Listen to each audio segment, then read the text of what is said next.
We are Steve and Jill. Together, we've been buying and reselling land since the 90s. Our data-centric approach leaves our buyers asking, how can you sell it so cheap? Here on the Land Academy Show, We answer that and more. I'm Stephen Jack Butella. And I'm Jill DeWitt, and this is the Land Academy Show. This is episode number 2233, and today Jill and I talk about how not to shame yourself for underperformance in your business, land business or otherwise. This hit me like a ton of bricks that I believe some of our members are doing this because Jill was holding a extremely informative continuing education or advanced education class on her end of the business, how to talk to sellers, how to engage them, and just generally how to manage the return phone calls that you're getting after you send a mailer out. And what I heard, the message that was delivered during this, it's not incorrect, it's actually amazing. The message that was being delivered during that session is listen to everybody, find out from where they're coming, be an amazing salesperson, and you will make a ton of money. And I don't believe that that's necessarily everybody's approach on the Jill's side of the business at all. In fact, I have a very separate take on it. And what it can lead to is somebody sitting and saying, well, I'm not Jill. I'm not going to be any good at this. And that's terrible. You're shaming yourself. Here's how I handled sales for decades before Jill came into this in times 10 everything. But you were successful is the point. I was successful. I was a version of successful that was acceptable to me. It exceeded my financial requirement. Dude, you want to sell your property or not? I offer you $22,000. I get it. You know, you want $82,000, but I'm offering you 22, man to man. If you want to do the deal, we can get it done on Thursday. And that worked very well. I don't know if it'll work now. It probably would. I'd probably have to send some more mail out. Yeah, well, there's a large percentage that would sing to. And you... Oh, and I like that. We're doing the whole topic right now. Yeah, you are. Each day on the show, we answer a question from our Land Academy member Discord forum, take a deep dive into land-related topics by popular request. It's Friday. It's okay. Thank you. So Tara wrote, okay, this is my first deal, so be patient with me. I have a 5-acre property in North Florida, high and dry, no flood zone, no serious regulations. County maintained dirt road frontage. Has an electric pole and a panel box, but the previous owners before the seller took the wires in between septic, a well that needs a pump, and a concrete pad for the trailer before the seller took the wires in between. Okay, got it. It has a septic, a well that needs a pump, and a concrete pad already there for a trailer or RV. So the lot is mostly hardwood, but has a cleared space. And that's being used for deer feeding and hunting. So here's the numbers. The seller signed for $32,000. I visited the property and I spoke with him. Good guy, good area I would live in, surrounded mostly by country homes with woods and pasture land. It's 12 minutes to a boat ramp and 15 minutes to the nearest grocery store with a little cute little downtown like restaurants and social things. 20 minutes from Walmart and many springs in the area for recreation.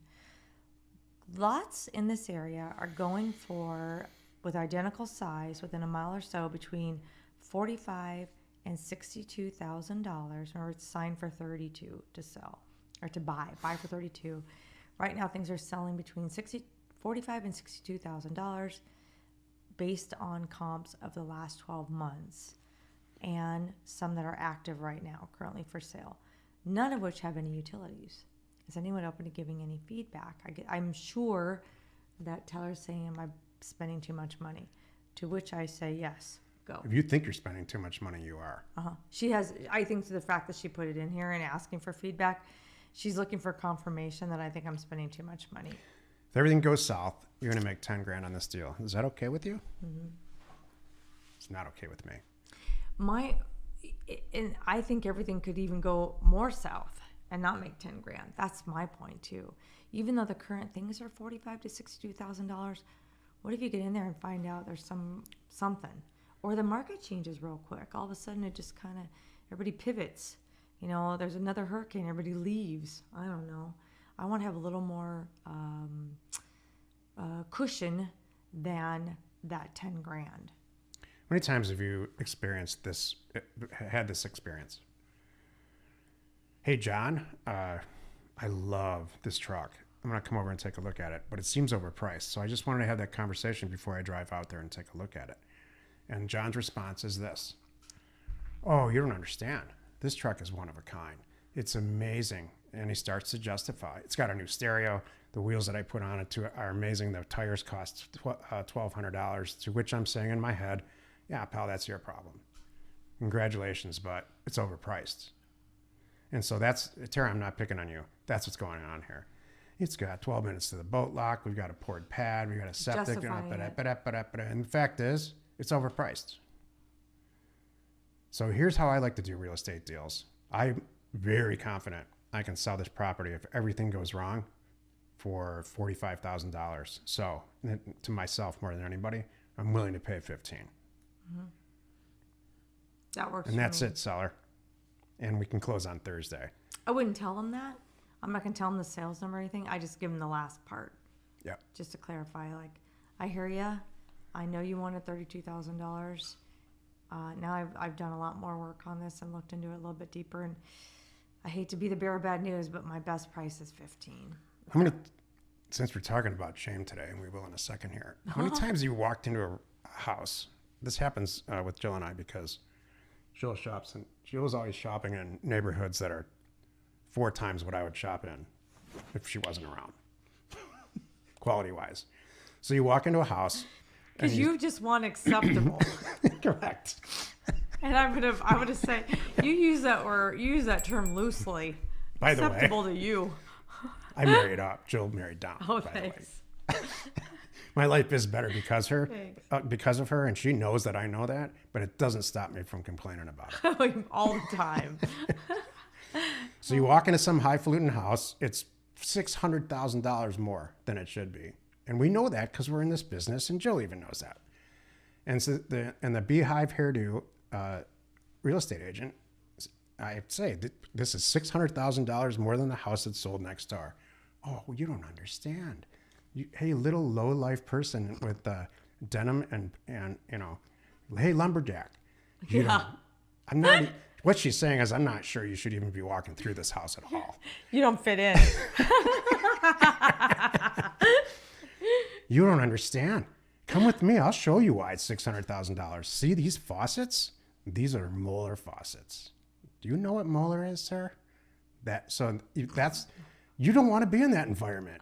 No. You never want any type of sales environment to even approach that. True. You want to, if you want to be wealthy in this world, you want to buy low and sell high on everything. Well, everything. Can I just throw in one more thing here when you sell? Like, my whole mantra has been buy low, sell really well, but don't reset the market. Correct. So that's the thing. We like and you taught me this. We like to be just under, like this 45 to 62. Here's what's really going on, Tara. We want you to buy it for 15 and sell it for 43. That's what now you're the cheapest one, and you way doubled your money. And you have the best property. Yep. So all the cool things about it are icing. Yep. Not buy for 15 or buy for 32 and sell for 90. They're not cake. Yes. Try to reset the market. That's going to be an uphill battle, and it's probably not going to work out. Oh, Jill, you're awesome. Thank you. So are you. Today's topic: how not to shame yourself in front of your wife. Okay, this is going to be good. Like I do every single episode. I am settling in for this one. How not to shame yourself for underperformance in your business. relationship. There's always somebody who's going to be better at what you do, and there's always going to be probably a lot more people worse than what you do. True. You don't want to sacrifice your morals and scruples to make it some contest to be as amazing as Jill is on the phone buying and selling property. You want to find your zen and then adjust for it.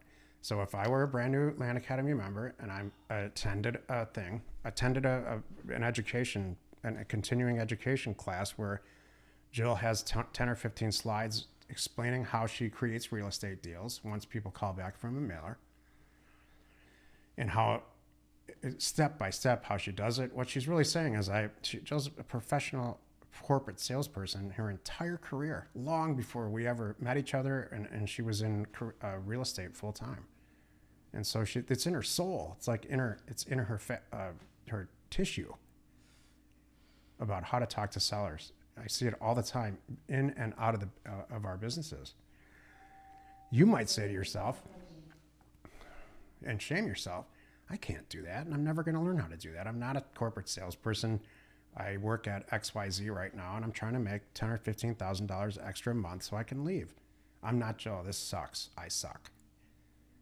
I don't want you to shame yourself like that. What I want you to do is say, all right, hold on. How can I make this work for me? If I have a very brief conversation that goes something like this whenever they call back, I'm interested in buying your lot, sir, for $22,000. That's what it's worth for me. I'm in the business of buying land from people who don't necessarily want it or need it anymore and just want to cash out quickly. In a no-frills conversation, I can make that happen for you by Thursday at $22,000. I do realize this is undervalued, and if you see the value in getting your deal done and getting that out of your life, I'm your person. You can do that. That was my approach for years and years and years, and it worked. Does it work as well as Jill's? No. No approach works that I've ever seen as good as Jill's. Well, we're talking big picture in your business. And one of the things that we have talked about a lot is, and most people identify with in the Land Academy world, are you a Jack or you're a Jill? It's really easy to see the differences. Very easy to spot the differences between us. But he's kind of the numbers data guy, and I'm the get on the phone, that stuff. We got that. So for me, I think what we're trying to say today is figure out which one you are, no is right or wrong, and dig in with what you're good at. And just well said. That's it. And find, if you are not good at it, there's all kinds of tools and resources and other people you could bring in to help you in the areas that you're not great at. And I have never felt bad personally. I am proud to say I do not have a PhD in Excel. I can find my way around, but I'm not you. And if I have to do some things, it takes me a minute to figure it out, but I can figure it out. But again, I'm not you, nor do I ever care to be.